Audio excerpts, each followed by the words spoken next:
कहानी की शुरुआत समुद्र किनारे बने एक रहस्यमयी अस्पताल से होती है, जहां मैडी नाम की एक लड़की डरी हुई नजरों से कैमरे की तरफ देख रही थी, क्योंकि थोड़ी ही देर में उसका बेहद खतरनाक ऑपरेशन होने वाला था। जैसे ही कैमरा पीछे हटता है, तब पता चलता है कि उसकी पीठ से एक अजीब और डरावना बच्चा जुड़ा हुआ था, जो अलग होते हुए भी उसी का हिस्सा था। उसका दिमाग इतना शक्तिशाली था कि वह बिना किसी चीज को छुए आसपास की वस्तुओं को कंट्रोल कर सकता था और गुस्से में किसी की भी जान ले सकता था। इसी वजह से डॉक्टरों ने मैडी को काबू में कर उस हिस्से को अलग करने का फैसला किया, लेकिन दोनों के दिमाग आपस में जुड़े हुए थे, इसलिए उसे पूरी तरह अलग करना असंभव था, क्योंकि ऐसा करने से मैडी की जान जा सकती थी। इसलिए डॉक्टरों ने उस बच्चे के दिमाग का एक हिस्सा मैडी की खोपड़ी के अंदर ही बंद कर दिया, और यहीं से कहानी सीधे 20 साल आगे बढ़ जाती है, जहां वही लड़की अब बड़ी होकर बेहद खूबसूरत बन चुकी थी और जल्द ही मां बनने वाली थी। लेकिन उसे जरा भी अंदाजा नहीं था कि उसके साथ अब जो होने वाला है वह उसकी जिंदगी बदल देगा। घर पहुंचते ही मैडी ने देखा कि उसका पति बॉक्सिंग मैच देख रहा था। तभी उसने बिना कुछ कहे रिमोट उठाकर टीवी बंद कर दिया, लेकिन इतनी सी बात पर उसका पति गुस्से में आग बबूला हो गया और अचानक उठकर उसने मैडी का सिर दीवार पर दे मारा। उसे यह नहीं पता था कि उसकी यही गलती आगे चलकर उसकी मौत का कारण बनने वाली है। उसी पल मैडी को महसूस हुआ कि उसके सिर में गंभीर चोट लगी है, जिससे वह बुरी तरह घबरा गई और दर्द की परवाह के बिना तुरंत कमरे में जाकर छिप गई। जब उसने आईने में अपने घाव को देखा तो उसके सिर के पीछे से लगातार खून बह रहा था और उसकी हालत बिगड़ती जा रही थी। लेकिन मैडी को यह नहीं मालूम था कि उसका पति जल्द ही इसका अंजाम भुगतने वाला है। रात होते ही सोफे पर सोया उसका पति अचानक किसी अजीब आवाज से जाग गया। आवाज का पीछा करते हुए वह किचन में पहुंचा और वहां देखा कि मिक्सर अपने आप चल रहा था, जबकि वहां कोई मौजूद नहीं था। यह देखकर वह हैरान रह गया और जैसे ही उसने उसे बंद करने के लिए हाथ बढ़ाया, तभी पीछे से फ्रिज का दरवाजा अपने आप खुल गया। अब वह पूरी तरह डर चुका था और उसे समझ नहीं आ रहा था कि आखिर यह सब कैसे हो रहा है। तभी उसे शक हुआ कि शायद मैडी उसे डराने की कोशिश कर रही है। उसी वक्त लिविंग रूम से तेज आवाजें आने लगीं, जिन्हें सुनकर वह तुरंत वहां पहुंच गया। अंदर जाकर उसने देखा कि एक काले कपड़े पहने औरत सोफे पर बैठकर लगातार टीवी चैनल बदल रही थी। जैसे ही उसने लाइट ऑन की, वह औरत अचानक गायब हो गई। उसे लगा शायद उसकी आंखों का भ्रम है, लेकिन सोफे पर दबा हुआ कुशन साफ बता रहा था कि वहां अभी कोई बैठा हुआ था। वह अभी यही सोच ही रहा था कि अचानक वही काला साया उसके पीछे प्रकट हो गया। पति की चीख सुनते ही ऊपर कमरे में सो रही मैडी अचानक जाग गई। जैसे ही उसकी नजर तकिए पर पड़े खून पर गई, उसने तुरंत अपने सिर को छुआ और महसूस किया कि खून अभी भी बह रहा था। घबराकर वह नीचे भागी, लेकिन नीचे पहुंचते ही उसने देखा कि उसके पति की गर्दन मुड़ी हुई थी और वह रहस्यमयी तरीके से मरा पड़ा था। तभी उसकी नजर पास बैठे उसी काले साए पर पड़ी, जो बिखरे बालों के साथ वहीं मौजूद था। उसे देखते ही मैडी डर के मारे कांप उठी और तुरंत ऊपर भागने लगी। जैसे ही वह दरवाजा बंद करने वाली थी, तभी उस काले साए ने उसे जोर से धक्का देकर दूर फेंक दिया, जिससे वह जमीन पर गिरकर बेहोश हो गई। कुछ देर बाद पड़ोसियों की शिकायत पर पुलिस मौके पर पहुंची और लाश की हालत देखकर दंग रह गई। सबसे अजीब बात यह थी कि पूरे घर में जबरदस्ती घुसने का कोई निशान नहीं था और यह समझ से बाहर था कि कातिल अंदर आया कैसे। सच जानने के लिए केस संभाल रहा इंस्पेक्टर अस्पताल पहुंचा ताकि वह मैडी से पूछताछ कर सके, लेकिन अपने बच्चे को खोने के बाद मैडी इतनी टूट चुकी थी कि वह कुछ भी बताने की हालत में नहीं थी। करीब 15 दिन बाद जब मैडी अस्पताल से वापस घर लौटी, तब एक और अजीब घटना हुई। उसने देखा कि घर के बाहर लगी स्ट्रीट लाइट अपने आप टिमटिमा रही थी। उसी दौरान उसे दूर से काले कपड़े पहने एक आदमी अपनी तरफ आता हुआ दिखाई दिया। यह देखकर उसका डर फिर से लौट आया। वह तुरंत नीचे भागी और घर के सारे दरवाजे और खिड़कियां बंद कर दी। लेकिन जैसे ही वह कपड़े धोने गई, तभी अचानक उसे शीशे में एक अनजान औरत का चेहरा दिखाई दिया। अगले ही पल वही काला साया तेजी से आगे बढ़ा और उस औरत के बाल पकड़कर उसे जोर से जमीन पर पटक दिया। उसी वक्त पूरे कमरे का माहौल रहस्यमयी तरीके से बदलने लगा और अगले ही पल मैडी खुद को उसी औरत के घर में खड़ी पाती है। उसे समझ नहीं आता कि आखिर यह सब कैसे हो रहा है। तभी उसने देखा कि काले कपड़ों वाला आदमी एक ट्रॉफी उठाकर उस औरत पर टूट पड़ा और लगातार उसके सिर पर वार करने लगा। कुछ ही सेकंड बाद मैडी वापस अपने घर में लौट आई। जब उसने अपने आसपास सब कुछ सामान्य देखा, तो उसे लगा कि शायद यह कोई डरावना सपना था, लेकिन असल में वह हकीकत थी। जल्द ही पुलिस वहां पहुंची और उन्हें पता चला कि मैडी के पति और उस औरत दोनों की हत्या एक ही तरीके से हुई है, जिससे साफ हो गया कि दोनों हत्याओं के पीछे एक ही कातिल है। जिस औरत की हत्या हुई थी उसका नाम ग्लेन था, जिसने 20 साल पहले मैडी का ऑपरेशन किया था। उसके घर में पुराने मरीजों की फाइलें रखी थीं, जिससे पुलिस को शक हुआ कि कातिल उन्हीं में से कोई हो सकता है। इसी वजह से इंस्पेक्टर सारी फाइलें स्टेशन ले आया और हर केस को ध्यान से जांचने लगा।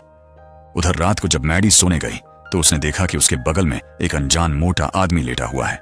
यह देखकर वह डर के मारे कांप उठी और उसका शरीर जैसे सुन्न पड़ गया। तभी अचानक वही काला साया उसके पीछे से निकला और धीरे धीरे उस आदमी के ऊपर चढ़ गया। अगले ही पल उसने बड़ा चाकू निकाला और उस आदमी पर लगातार कई वार कर दिए। काले साए के गायब होते ही मैडी चीखते हुए उठ बैठी।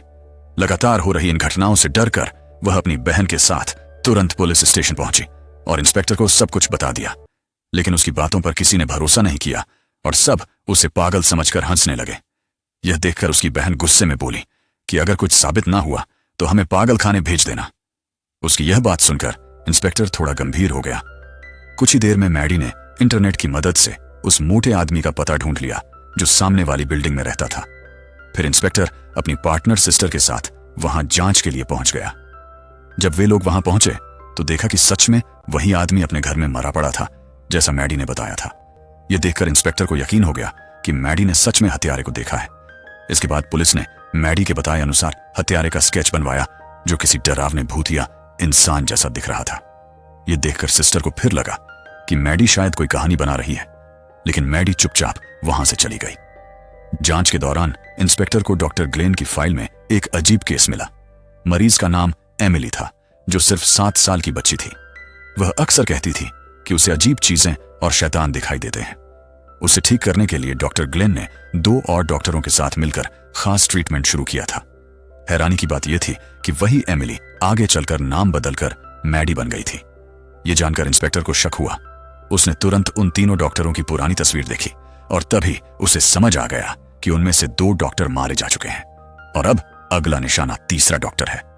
उधर मैडी जब घर पर तैयार हो रही थी तभी उसे अचानक आईने में उस आखिरी डॉक्टर की झलक दिखाई दी और अगले ही पल वह रहस्यमयी तरीके से डॉक्टर के घर पहुंच गई। ज्यादा देर नहीं बीती कि इंस्पेक्टर भी वहां पहुंच गया। दरवाजा खोलते ही उसने देखा कि डॉक्टर बाथटब में मरा पड़ा था। मैडी ने इंस्पेक्टर को देखकर मदद करने की कोशिश की, लेकिन वह ना उसे देख सकता था और ना ही सुन सकता था। तभी अचानक वही काला राक्षस छत से कूदकर इंस्पेक्टर पर टूट पड़ा और उसे जमीन पर गिराकर वहां से भाग निकला। इंस्पेक्टर उसका पीछा करते हुए एक सुनसान इमारत तक पहुंच गया, जहां उस राक्षस ने ऊपर से कूदकर उस पर हमला कर दिया। लेकिन इंस्पेक्टर भी पूरी तरह प्रशिक्षित था। उसने अपनी बंदूक के दम पर उसे काबू में करना शुरू कर दिया। हालात बिगड़ते देख राक्षस वहां से भाग निकला, लेकिन इंस्पेक्टर को पूरा यकीन हो गया कि इन हत्याओं के पीछे मैडी का कोई बड़ा राज छिपा है। इसी शक में वह तुरंत मैडी के घर पहुंचा और उससे सच जानने की कोशिश करने लगा, लेकिन मैडी को अपने बचपन की कोई बात याद नहीं थी। मजबूरी में इंस्पेक्टर ने एक साइकोलॉजिस्ट को बुलाया ताकि हिप्नोसिस के जरिए उसकी पुरानी यादें वापस लाई जा सकें। जैसे ही मैडी अपनी यादों में गई, उसे सब कुछ याद आ गया। दरअसल ऑपरेशन से पहले उसके सिर के पीछे जुड़ा वह बच्चा गैब्रियल था। गैब्रियल उसके दिमाग को कंट्रोल करके उसे डरावनी चीजें दिखाता था, लेकिन ऑपरेशन के बाद जब उसे सिर के अंदर बंद कर दिया गया तब उसका कंट्रोल खत्म हो गया और वह उन डॉक्टरों से बदला लेने लगा जिन्होंने उसे कैद किया था। यह सुनकर इंस्पेक्टर को उसकी बातों पर विश्वास नहीं हुआ। उसे लगा मैडी कुछ छिपा रही है, लेकिन तभी अचानक छत से एक औरत नीचे आ गिरी। यह देखकर वहां मौजूद सभी लोग दंग रह गए। अब तक सब मैडी को निर्दोष समझ रहे थे, लेकिन धीरे धीरे सच सामने आने लगा। असल में मैडी के घर की छत पर एक औरत को बंद करके रखा गया था और वहीं से हत्यारे के कपड़े और चाकू भी मिले। ऐसे में शक सीधा मैडी पर गया और पुलिस ने उसे तुरंत गिरफ्तार कर लिया। लेकिन मैडी लगातार यही कहती रही कि यह सब उसने नहीं बल्कि गैब्रियल ने किया है। तभी इंस्पेक्टर के फोन पर एक अनजान कॉल आया। बातचीत के दौरान उसे एहसास हुआ कि यह गैब्रियल है, जिसने मैडी को फंसाने के लिए उस औरत को कैद किया था। लेकिन इंस्पेक्टर को लगा कि यह सब मैडी की चाल है ताकि वह खुद को बचा सके, इसीलिए उसने मैडी को जेल में बंद कर दिया। लेकिन मैडी की बहन को अब भी यकीन था कि वह निर्दोष है। सच जानने के लिए वह सीधे उसी अस्पताल पहुंची जहां मैडी का ऑपरेशन हुआ था। वहां पहुंचकर उसने देखा कि अस्पताल पूरी तरह उजड़ चुका था और वहां कोई इंसान नहीं था। फिर भी वह अंदर गई और काफी खोजबीन के बाद मैडी की ऑपरेशन फाइल ढूंढ निकाली। जब उसने वीडियो टेप देखी तब असली सच सामने आया। मैडी के सिर के पीछे जुड़ा वह बच्चा बेहद ताकतवर था। वह सिर्फ डरावनी चीजें नहीं दिखाता था बल्कि मैडी के पूरे शरीर को कंट्रोल कर सकता था और किसी को मारने से भी नहीं डरता था। इसी वजह से डॉक्टरों ने उसे हमेशा के लिए मैडी की खोपड़ी के अंदर कैद कर दिया था। लेकिन जिस दिन मैडी के पति ने उसका सिर दीवार पर मारा, उसी झटके से गैब्रियल फिर से जाग उठा और बाहर निकल आया। फिर उसी ने मैडी को कंट्रोल करके सारी हत्याएं की। यह सच जानकर मैडी की बहन बुरी तरह घबरा गई। उधर जेल में कुछ गुंडे मैडी को कमजोर समझकर उसे परेशान करने लगे। वह अकेली थी और उनके सामने बिल्कुल बेबस नजर आ रही थी। तभी जैसे ही एक गुंडे ने उसके बाल खींचे, अचानक जेल की लाइटें झपकने लगीं और माहौल डरावना हो गया। अगले ही पल मैडी का शरीर कांपने लगा और उसके सिर के अंदर से एक भयानक चेहरा बाहर आने लगा। पलक झपकते ही गैब्रियल ने उसके शरीर पर कब्जा कर लिया। जो गुंडे कुछ देर पहले उसे कमजोर समझ रहे थे, अब खुद उसकी ताकत के सामने टिक नहीं पाए। उसने एक एक कर सभी को खत्म करना शुरू कर दिया और पूरा जेल खून से भर गया। तभी गार्ड्स ने फायरिंग शुरू कर दी, लेकिन गैब्रियल ने एक गुंडे को ढाल बनाकर उन पर हमला कर दिया और कई गार्ड्स को भी मार डाला। इसी दौरान मैडी की बहन ने इंस्पेक्टर को गैब्रियल की पूरी सच्चाई बता दी। तभी अचानक पुलिस स्टेशन के अंदर से चीखें सुनाई देने लगीं। जैसे ही इंस्पेक्टर अंदर पहुंचा, वहां का दृश्य देखकर उसके होश उड़ गए। कई कैदी और गार्ड्स मरे पड़े थे और मैडी गायब थी। किसी को नहीं पता था कि वह एविडेंस रूम में पहुंच चुकी थी, जहां से उसने हथियार लेकर स्टेशन में हमला शुरू कर दिया था। गैब्रियल पूरी तरह मैडी के शरीर को कंट्रोल कर रहा था और उसकी फाइटिंग स्किल इतनी खतरनाक थी कि कोई भी पुलिस वाला उसके सामने टिक नहीं पा रहा था। तभी इंस्पेक्टर वहां पहुंचा और जोर से मैडी का नाम लेकर उसे होश में लाने की कोशिश करने लगा। लेकिन असल में मैडी अभी भी अंदर फंसी हुई थी और उसे गैब्रियल के किए गए कामों का पता तक नहीं था। जैसे ही उसने इंस्पेक्टर को हथियार के साथ देखा, उसे लगा कि वही असली कातिल है। इसी डर में उसने अपने शरीर का कंट्रोल वापस लेने की कोशिश छोड़ दी। मौका देखकर गैब्रियल ने इंस्पेक्टर पर हमला कर दिया और उसकी बंदूक दूर गिर गई। सिस्टर ने भी उसे रोकने की कोशिश की, लेकिन वह नाकाम रही। इसके बाद गैब्रियल वहां से भाग निकला। इंस्पेक्टर को तुरंत समझ आ गया कि गैब्रियल का अगला निशाना वही औरत है जो मैडी के घर की छत से गिरी थी और वह अब अस्पताल पहुंचने वाला है। उधर मैडी की बहन भी उस औरत को बचाने के लिए अस्पताल पहुंच चुकी थी, लेकिन बाहर तैनात पुलिस ने उसे अंदर नहीं जाने दिया। तभी अचानक कॉरिडोर की लाइटें टिमटिमाने लगीं और एक पुलिस वाला अपने सीने को पकड़कर नीचे गिर पड़ा। अगले ही पल उसके सीने में जोरदार धमाका हुआ और वह मर गया। यह देखकर मैडी की बहन डर गई और तुरंत कमरे की ओर भागी, लेकिन तभी गैब्रियल वहां पहुंच गया। उसने एक जोरदार लात मारकर दरवाजा तोड़ दिया और अंदर आते ही कमरे की सारी इलेक्ट्रॉनिक चीजें चकनाचूर कर दी। यह देखकर मैडी की बहन डर के मारे कांप उठी। गुस्से में गैब्रियल ने अपना चाकू निकाला और उसे मारने के लिए आगे बढ़ा, जबकि अंदर फंसी मैडी उसे रोकने के लिए चिल्ला रही थी। तभी इंस्पेक्टर वहां पहुंच गया और उसने बिना समय गंवाए गैब्रियल पर 2 गोलियां चला दी। जैसे ही वह उसे खत्म करने वाला था, तभी मैडी की बहन बीच में आ गई, लेकिन यह फैसला उसके लिए भारी पड़ गया।